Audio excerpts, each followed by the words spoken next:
같이 읽어봅니다. 겨자씨 하늘의 믿음. 겨자씨 하늘의 믿음이라는 제목으로 오늘 말씀의 은혜를 나눠보겠습니다. 우리 지난 시간에 믿음에 대해서 우리가 살펴보았습니다. 로마서 말씀을 보았죠. 사도 바울이 그 믿음에 대한 부분을 이야기하면서 한 사람을 우리에게 소개하고 있었습니다. 그 한 사람이 누굽니까? 믿음의 대표적인 사람 아브라함을 얘기했습니다. 아브라함을 얘기하면서 그 아브라함이 어떻게 했는지, 어떻게 믿음의 사람이 되었는지, 그 아브라함은 하나님을 절대적으로 신뢰했다. 그래서 100세 때 아이를 주겠다고 하나님이 그 약속의 말씀을 굳건히 이 아브라함은 신뢰하였다라고 지난주에 우리가 은혜를 입었죠. 두 번째가 또 뭐였습니까? 아브라함은 그 약속의 말씀을 신뢰한 것을 떠나서 그 약속의 말씀을 소망했다라는 거예요. 그 소망했다라는 증거가 뭡니까? 그가 하나님께 약속의 말씀을 듣고 복을 받을 때마다 단을 쌓았다.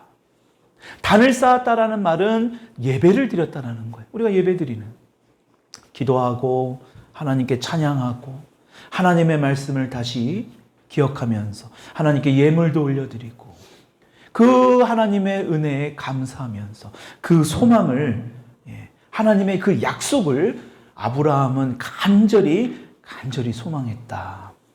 그러니까 믿음의 사람이 될 수 있었다는 거예요. 마지막으로 아브라함은요, 순종으로, 온전한 순종으로 그 믿음의 사람을 완성케 되었다라는 거예요.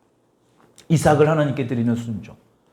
하나님께서 그 이삭을 설사 죽인다 할지라도 다시 살릴 것이라는 확실한 믿음. 여러분, 이게 바로 뭐라고 그랬습니까? 부활신앙이라고 했죠. 여러분, 그러니까 부활신앙. 하나님께서 다시 살릴 수 있다라는 그 확실한 믿음의 신앙. 여러분, 이것은 예수 그리스도께서도 우리에게 보여주신 거잖아요. 십자가에 못 박혀 죽으시는 완전한 순종. 여러분, 그것을 통해서 부활을 우리에게 보여주신 거예요. 여러분, 그래서 그 믿음의 사람이 됐다. 여러분, 믿음은 정말 중요합니다. 오늘 제가 또 이 믿음에 대한 이 말씀을 준비하면서 너무너무 중요하다, 이 믿음이. 왜 중요합니까? 여러분, 우리가 구원은 하나님께서 우리를 의롭다 하셔야만 우리는 구원을 얻을 수 있는데, 더 이상 죄인이 아닐 수 있는데, 그 의롭다 불릴 수 있는 것은 우리의 믿음을 통해서만 가능하다는 거예요. 우리의 행위로는 결코 행할 수 없다는 겁니다. 믿음으로 주님께서 우리를 의롭다 행하여 주셨을 때에 우리는 비로소 의인이 될 수 있는 거예요. 그러니까 우리가 죄인이라는 딱지를 벗을 수 있는 겁니다. 지옥에 갈 수밖에 없는. 여러분, 우리가 찬양 가운데 우리가 여러분들이 깊이 기도해보자 그랬잖아요. 지난 한 주 동안 우리가 얼마나 크고 많은 죄를 알고 지었던 모르고 지었던 그런 죄악을 지었습니까? 여러분, 그 죄를 짓는 가운데서도 우리가 믿음으로 주님 앞에 나아갈 때에 그 죄를 우리 주님은 용서해 주신다. 그래서 우리를 의롭다 칭하여 주신다는 거예요. 의롭다 불러주신다. 여러분, 이게 얼마나 감사할 일입니까? 이것을 모르고 주님 앞에 찬양을 하게 되면 찬양의 감동이 하나도 없는 거예요. 이게 왜 하는 건지. 그냥 옆 사람이 하니까, 그냥 다른 사람이 하니까 그냥 입만 뻥긋뻥긋하는 정도로 멈추게 된다는 겁니다. 여러분, 이 사실을 알아야 된다는 거예요. 우리의 죄를 다 용서해. 우리의 믿음으로. 여러분, 그래서 믿음은 너무너무 중요한 거예요. 우리의 구원을 받을 뿐만이 아니라 이 믿음을 통해서 뭐 하는 거예요? 우리의 신앙생활에 어떤 귀한 열매를 맺을 수 있기 때문에. 여러분, 그것이 가장 중요한 요소가 바로 이 믿음이에요. 근데 우리가 이 믿음에 대해서 어떻게 생각합니까, 여러분? 때로는 여러분들 자신의 이 믿음에 대해서 내가 제대로 이 믿음을 지키고 있는가? 이 믿음에 대해서 문제가 있지 않는가? 스스로 어떤 때는 자책하기도 하고 또 두려워하기도 하고, 정말 주님께서 우리를 칭찬하는 믿음을 우리가 가지고 있는가? 우리가 한 번쯤 생각해 봐야 되지 않겠습니까? 중요한 것은 예수님께서 우리에게 말씀하시는 이 믿음이 무엇인가를 우리는 분명히 알아야 된다는 거예요. 어떤 사람이 이야기하는 것이 아니라 예수님이 뭐라고 말씀하시는가? 오늘 본문 말씀은 그래서 제자들에게 겨자씨의 비유를 통해서 제자들에게 이 믿음에 대해서 말씀하고 있는 거예요. 이 말씀하시는 의미, 이 믿음이라는 게 과연 무엇인가를 오늘 살펴보려고 합니다. 오늘 본문이 포함된 이 마태복음 17장의 시작은 어디서부터 시작이 됩니까? 예수님께서 세 명의 제자, 베드로, 야고보, 요한, 수제자라고 할 수 있는 가장 예수님이 이 세 명에 대해서 더 어찌 보면 굉장히 많은 시간과 또 많은 에너지를 쏟아부었던 이 제자들 세 명을 데리고 산에 올라갑니다. 그 산에 올라가서 어떤 일을 경험합니까? 엄청난 일을 경험하게 되죠. 여러분, 우리는 이것을 변화산 사건이라고 우리는 부릅니다. 그렇죠? 어떤 사건이요? 변화산 사건. 그래서 오늘 17장 3절을 보게 되면 우리 같이 한번 읽어보겠습니다. 시작.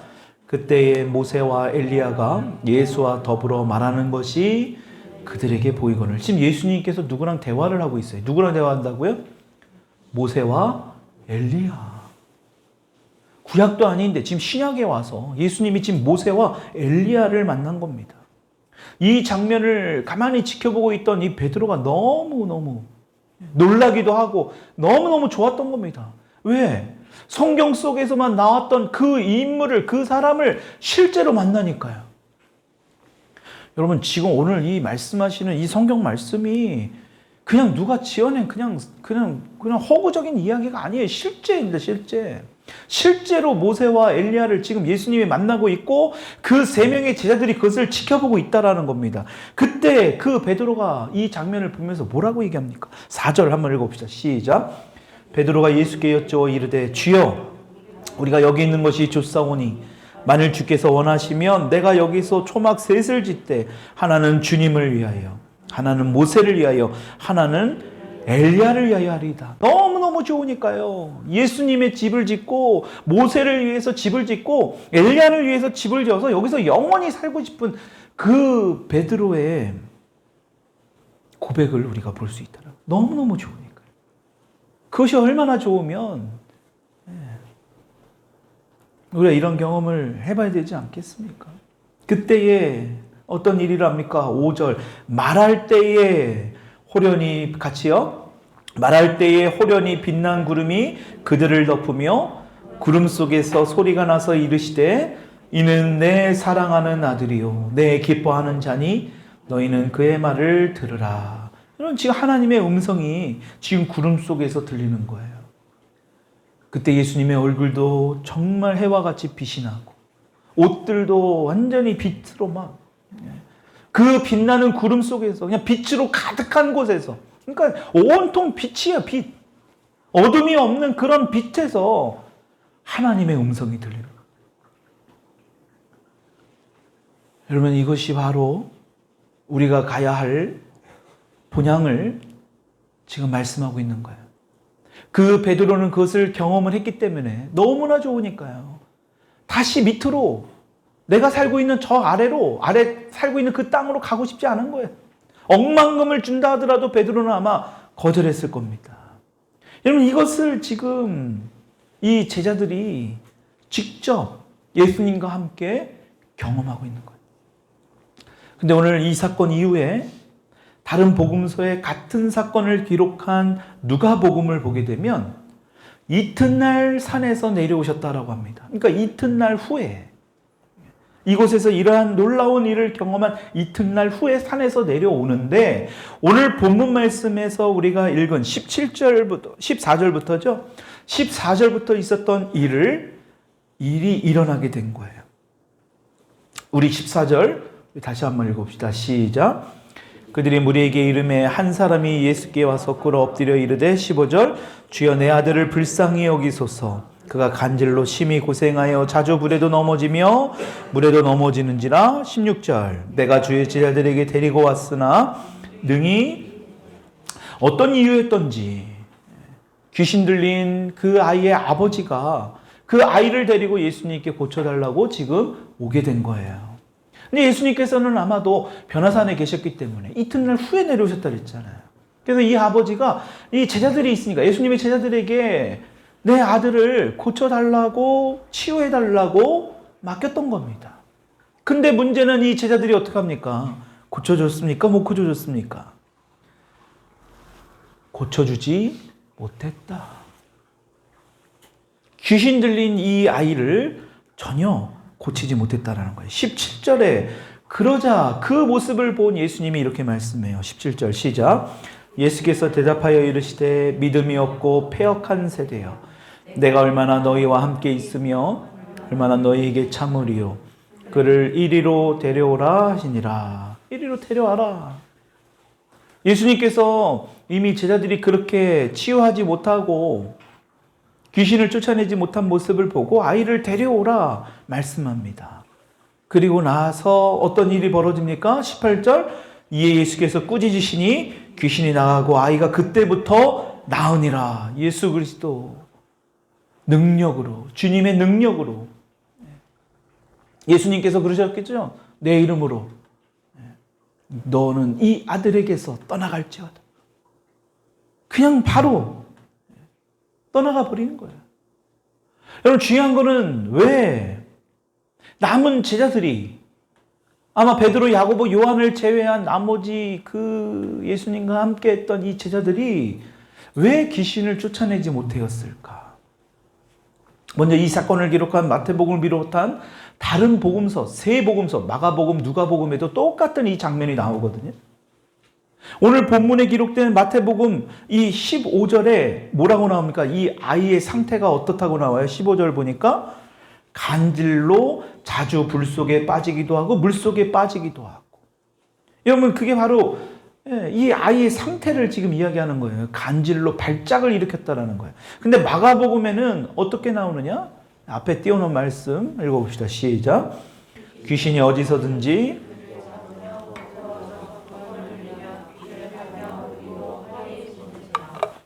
파리해진다라는 뜻이 몸이 뻣뻣해진다라는 뜻이거든요. 구체적으로도 얘기하고 있죠. 이 귀신 들린 상태가 어떤 상태냐? 그를 잡으면 거꾸로 거품을 흔들고 막 온몸을 막 굉장히 심각한 상태라는 것을 우리가 알고 있습니다.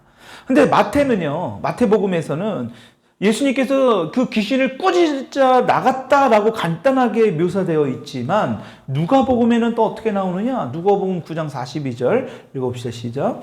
올 때 귀신이 그를 꺾드러뜨리고 심한 격렬을 일으키게 하는지라. 예수께서 더러운 귀신을 꾸짖으시고 아이를 낳게 하사 그 아버지에게 돌어주시니. 올 때, 예수님께 올 때에, 예수님한테 오니까, 빛으로 가득한 예수님께 오니까 그 어둠이 어땠을까요? 그 귀신 들린 아이를 막 넘어뜨리고 막 심한 격렬을 일으키게 하는 그런 상황을 지금 이야기하는 거예요. 그러니까 마태복음과 달리 그때의 상황을 좀 구체적으로 설명하고 있는데요. 그러니까 한마디로 이 아이를 사로잡았던 그 귀신이 약한 귀신이 아니라 굉장히 강력한 귀신이었다라는 것을 우리는 알 수 있는 거예요. 그러니까 제자들도 자신들이 상대하기에는 너무 어려운 그 악한 영의 대상자다라고 생각했던 것 같아요. 근데 문제는 뭐냐?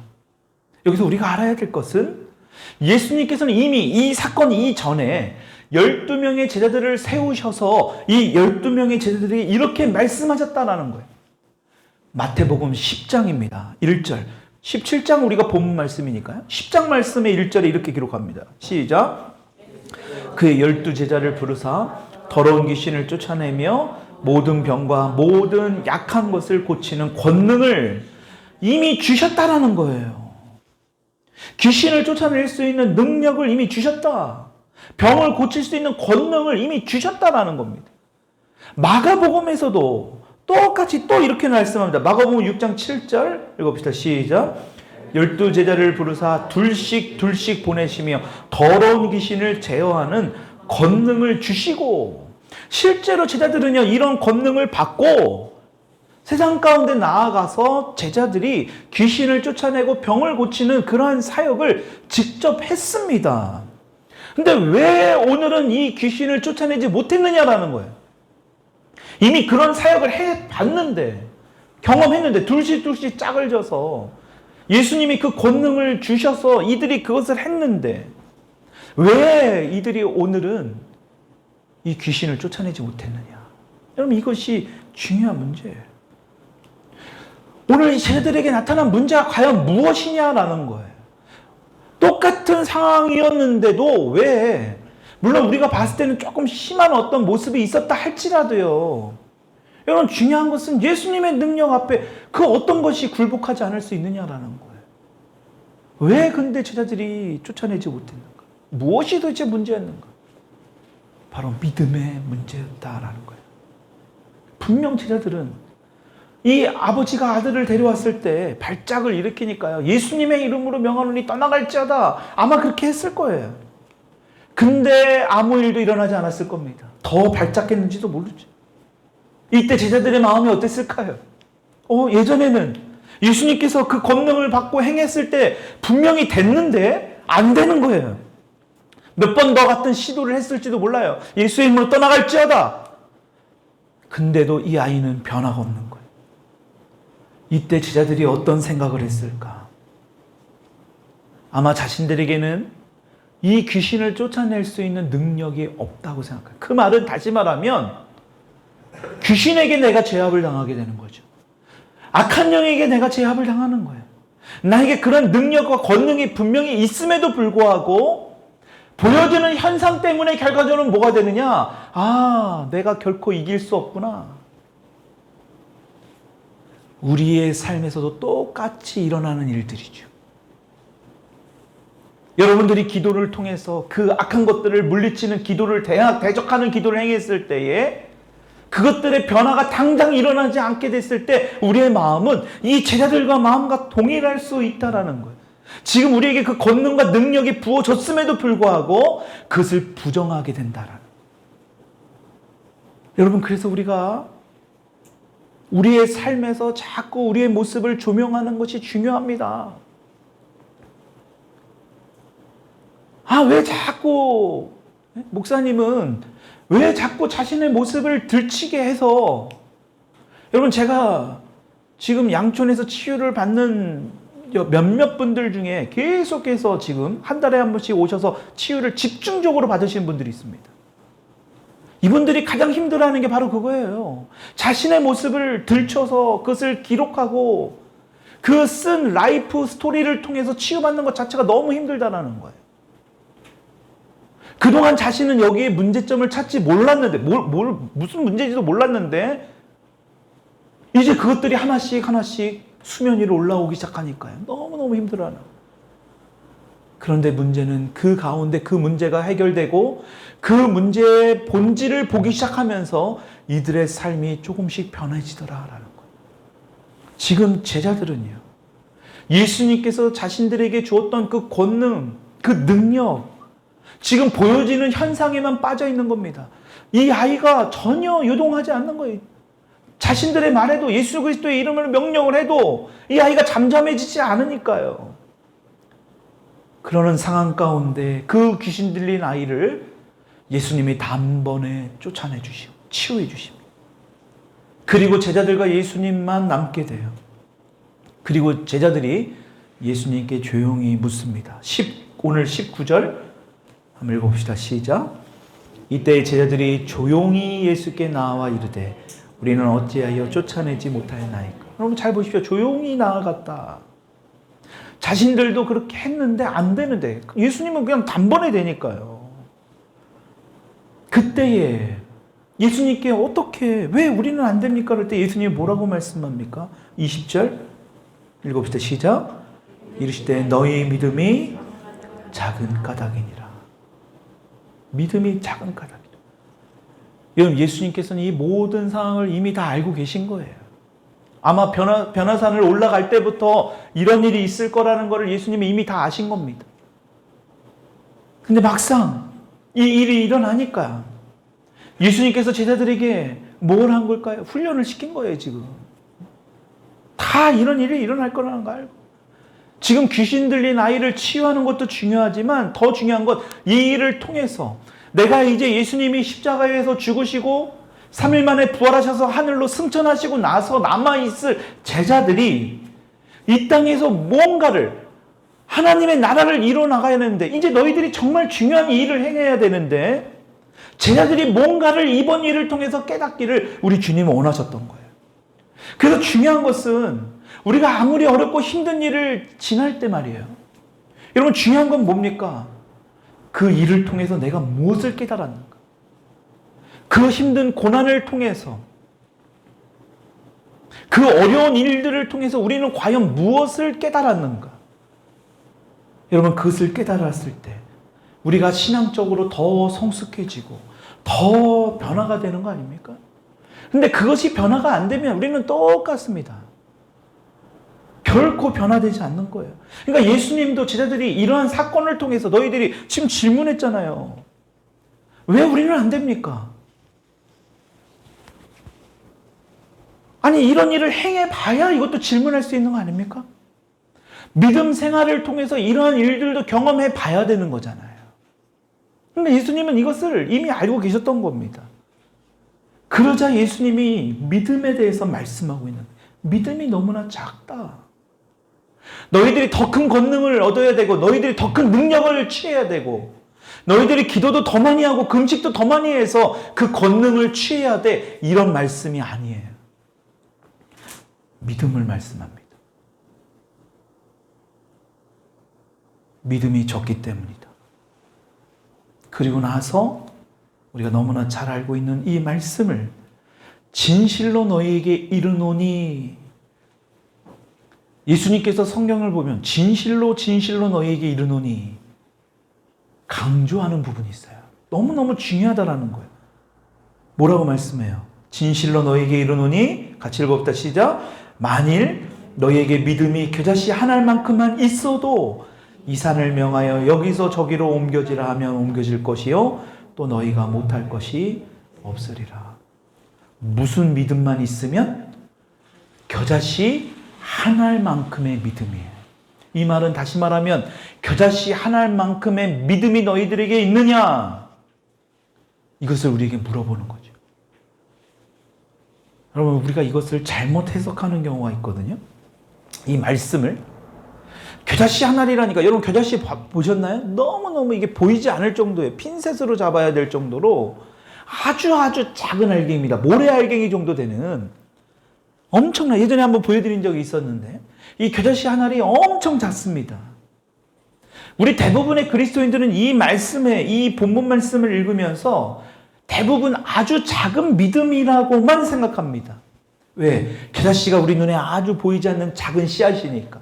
아, 우리가 이런 작은 믿음만 있으면 되는구나. 겨자씨 한 알의 믿음이라는 게 이 작은 믿음이구나. 이런 우리는 크기로 우리 눈으로 보는 것으로만 해석해요. 여러분 잘못 해석하고 있는 거예요. 우리가 알고 있는 작은 믿음만 있어도 산을 옮길 수 있다. 이것은요 그런 뜻이 아닙니다. 이 의미가 바로 뭐냐? 살아있는 믿음을 말씀하고 있는 거예요. 어떤 믿음이요? 다시요. 어떤 믿음이요? 아주 작은 믿음이 아니라 살아있는 믿음입니다. 예수님이 겨자씨 한 알이라는 그 비유를 통해서 말씀하는 거지 눈에 보이는 아주 작은 이 믿음이라는 의미의 진정한 의미가 바로 살아있는, 살아 움직이는 그러한 믿음을 이야기하는 거예요. 이게 무슨 말이냐? 여러분 우리의 믿음이 아무리 작은 믿음이라고 하더라도 살아있는 믿음을 가지게 되면 반드시 뭐 한다는 거예요? 성장하고 자라나게 된다. 여러분 이것이 굉장히 중요해요. 그래서 이 말씀의 뜻을 우리에게 잘 설명해 주시는 그 예수님의 말씀이 있거든요. 마태복음 13장 31절, 32절의 말씀. 읽어봅시다. 시작. 천국은 마치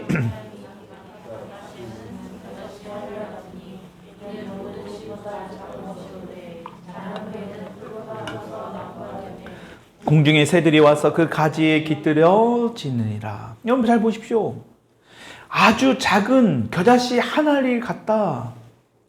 천국은 마치 이것을 지금 비유를 통해서 말씀하는 거예요. 겨자씨 한 알과 같다. 아주 작은 씨. 근데 그 모든 씨보다 작은 것이 바로 이 겨자씨인데 그것이 뭐 한다는 거예요? 살아난 후에, 자라난 후에는 어떻게 된대요? 풀보다 더 커서 나무가 돼서 그곳에서 새도 쉬고 사람도 그늘이 되어져서 그곳에서 쉴 수 있는 그것이 바로 겨자씨 한 알에서부터 시작이 된다. 그러니까 살아있는 믿음, 이것을 오늘 예수님께서 우리에게 말씀하고 있는 거예요. 살아있는 믿음을 가지고 있을 때 이 산을 저쪽으로 옮겨지라 말하면 그대로 된다라는 거. 그러면 다시 말하면 우리 가운데 그것이 없다면, 그런 일들이 일어나지 않는다면 우리는 살아있는 믿음이 없다라는 겁니다. 반대로 이야기하면 그 뜻인 거예요. 살아있는 믿음이 죽은 믿음이에요. 여러분, 그래서 실제로 유대인들이요, 그 당시에 산을 옮긴다라는 말을 자주 사용했대요. 그래서 산을 옮긴다라는 말을 진짜 산이 옮기는 게 아니라 어떤 고난, 역경, 어려운 일들이 해결되는 것을 의미할 때 이런 비유를 통했다라는 거예요. 어떤 문제가 생겼을 때 그것을 극복할 때 이 산을 옮겨, 산을. 그것을 예수님이 그대로 지금 인용해서 그 당시 사람들에게 알기 쉽게 예화를 통해서 말씀하고 있는 거예요.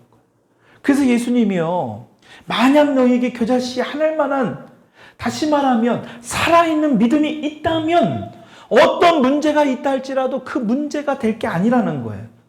그 문제를 해결할 수 있는 그 엄청난 경험을 너희가 하게 될 것이다. 오늘 그것을 제 아들에게, 오늘 또 이 말씀을 읽는 저와 여러분들에게 말씀하고 있다라는 겁니다. 그리고 또 하나, 예수님께서는 오늘 본문 말씀에서 나오는 이 장면에, 마태복음에는 기록되어 있지 않지만 마가복음에서는 이 믿음에 대해서 한 가지 더 말씀해요. 마가복음 9장 29절의 말씀 읽어봅시다. 시작. 이르시되 기도 외에 다른 것으로는 이런 종류가, 겨자씨 하나만큼의 믿음을 언급하면서 기도 외에는 다른 것으로는 이런 종류가 나갈 수 없다라고 덧붙여서 말씀하고 있습니다. 마태복음에는 빠져 있지만 마가복음에는 이 말씀이 분명히 기록되어 있다는 것. 그렇다면 이 말씀을 기록했다라는 것은 악한 귀신을 쫓아내지 못한 제자들뿐만이 아니라 오늘 저와 여러분들에게도 살아있는 믿음을 가지려면 바로 이게 중요하다라는 것. 그게 바로 뭐냐? 기도이다. 기도 외에는 다른 방법이 없다. 어떻게 살아있는 믿음을 가질 수 있느냐라는 거. 여러분, 우리가 기도할 때 기도의 대상이 누굽니까? 우리 자신이 될 수 없잖아요. 우리 남편이 될 수 없고 우리 자녀들이 될 수 없습니다. 하나님께 우리가 기도하잖아요. 그렇죠? 여러분, 하나님이 어떤 분입니까? 우리의 필요를 알고 우리가 그 필요를 따라 우리가 기도하는 그 모습을 통해서 우리는 그 하나님의 뜻이 무엇인지를 분별하고, 아, 정말로 이게 하나님의 말씀이시구나, 하나님이 원하시는구나, 그것을 알 수 있도록 구하는 것이 바로 기도잖아요. 내 뜻대로, 때로는 하나님이 노 하면, 아, 그렇구나, 아직 때가 안 됐구나, 믿음으로 그것을 멈추어야죠. 때로는 하나님이 그것을 돌파해 나가기를 원하시는구나, 아, 진짜 이것이 내 길이구나, 하나님이 말씀하셨다면 어떠한 역경과 고난이 일지라도 믿음으로 나아가야죠. 우리 지난주에 아브라함처럼 100세 때 아이를 갖겠다 하셨다면 믿음으로 살아가야 되는 거예요. 하루하루를. 여러분, 그게 바로 기도예요. 그러니까 예수님이 지금 그 기도를 말씀하고 있는 거예요. 믿음이 작은 것을, 지금 주님께서 제자들에게 그것을 책망하는 것도 바로 이 문제를 말씀하는 거예요. 주님께서 제자들에게 귀신을 쫓아내지 못한 것은 너희 믿음이 작은 까닭이라고 말씀하셨다. 기도하고 나서 문제는 뭐예요? 바로 응답해 주실 때만 믿는 믿음. 우리가 어떨 때는 기도하고 나서 바로 얼마 지나지 않아서 얼마 후에 어찌 보면 우리 기도에 응답이 될 때가 있습니다. 근데 문제는 오늘 본문 속에 나오는 제자들처럼 기도가 바로 응답되지 않을 때 우리의 믿음에도 문제가 생기기 시작한다는 거예요. 이게 바로 작은 믿음이에요. 믿음 없는 자예요. 죽은 믿음인 거예요. 이러한 일이, 비슷한 일이 있었죠. 이전에 제자들에게도 예수님께서 밤에 제자들을 찾아오실 때 호수 위를 걸어오니까, 물 위를 걸어오니까 제자들이 너무나 깜짝 놀라서 제자들이 어떻게 합니까? 유령이다. 근데 나중에 보니까 가만히 보니까 예수님이거든요. 그때 그 모습을 보고 있었던 베드로가 뭐라고 얘기합니까? 나도 주님처럼 물 위를 걷게 해주십시오. 대단한 것 같아요, 베드로가.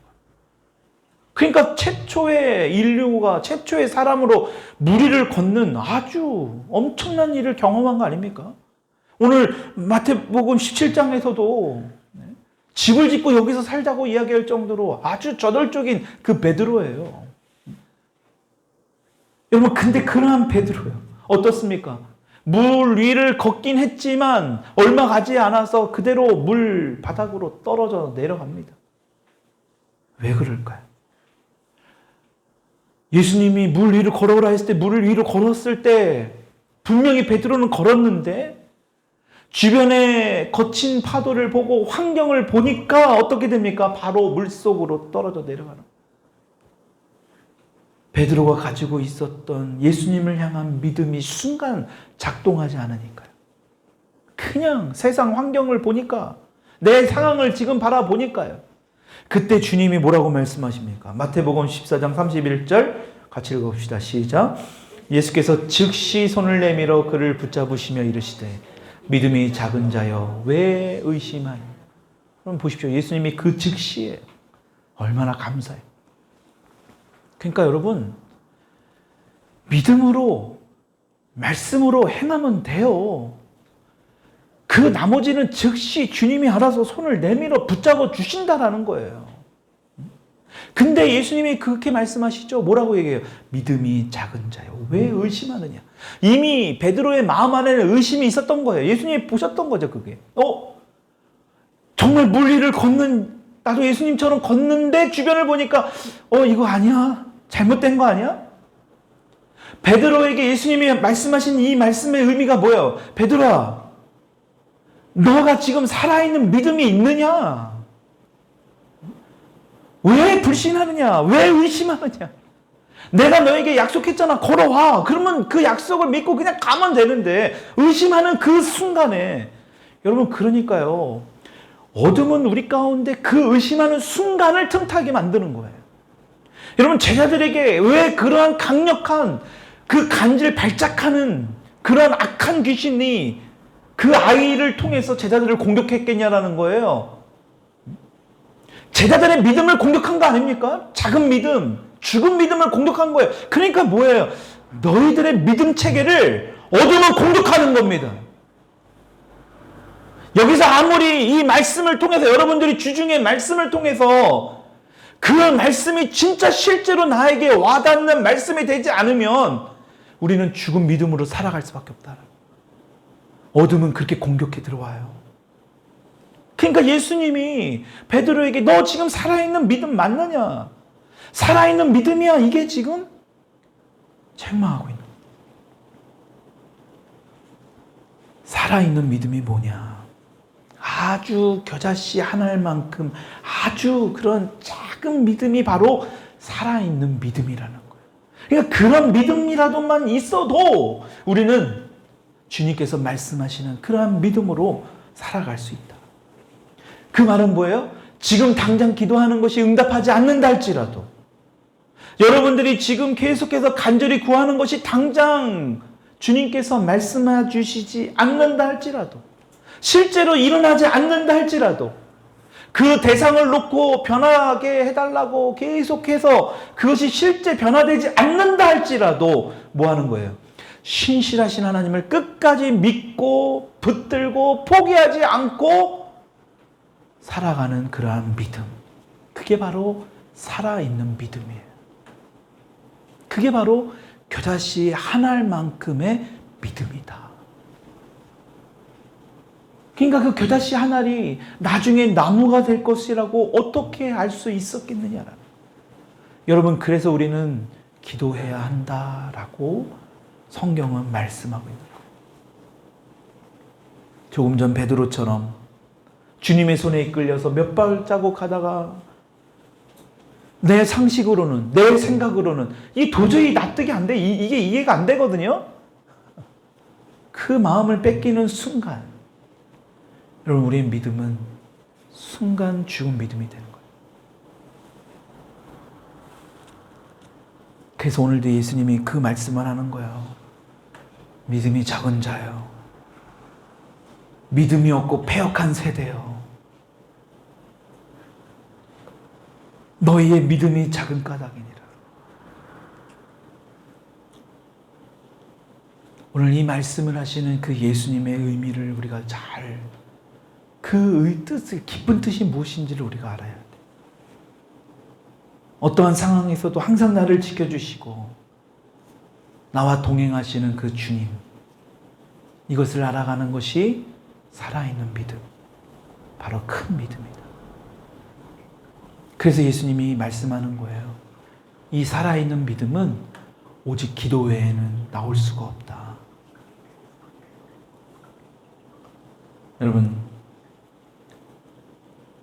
시작이 겨자씨 하나만큼 자꾸 눈에 보이지 않는 만큼이라도 우리 눈에는 아주 보잘것없어도요, 주님이 보시기에는요, 그것이 바로 살아있는 믿음이에요. 그 살아있는 믿음이 점점 더 심겨져서 자라나고 여러분들이 예배 가운데 말씀으로, 기도로, 눈물로 그것이 채워져 나가기 시작할 때에 오늘 성경에서 말씀하시는 예수 그리스도의 장성한 분량에 이르는 그 믿음, 여러분 거기까지 나아갈 수 있다라는 겁니다. 오늘 예수님은 제자들을 낙심시키고 낭망하게 만들고 그 제자의 길을 걸어오지 못하게 만들기 위해서 이 말씀을 하는 게 아니에요. 너희들이 이제는 이 땅에서 아주 귀한 일들을 행해야 하는데 그 일들을 행할 너희들이 이것을 분명히 알아야 된다는 거예요. 그게 바로 겨자씨 한 알의 믿음이에요.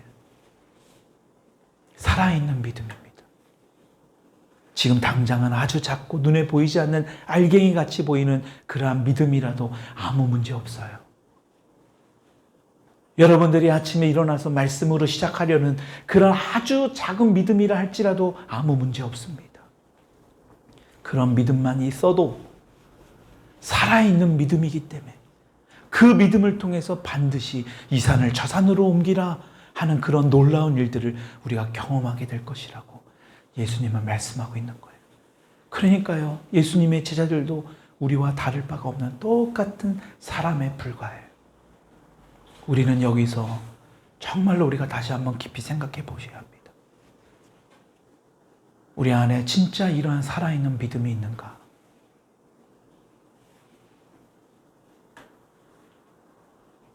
정말 나중에 정말 주님 앞에 서기 전에 정말 이를 갈고 땅을 치고 후회하는 일들이 적어도 여기 있는 이들 중에는 한 명도 없기를.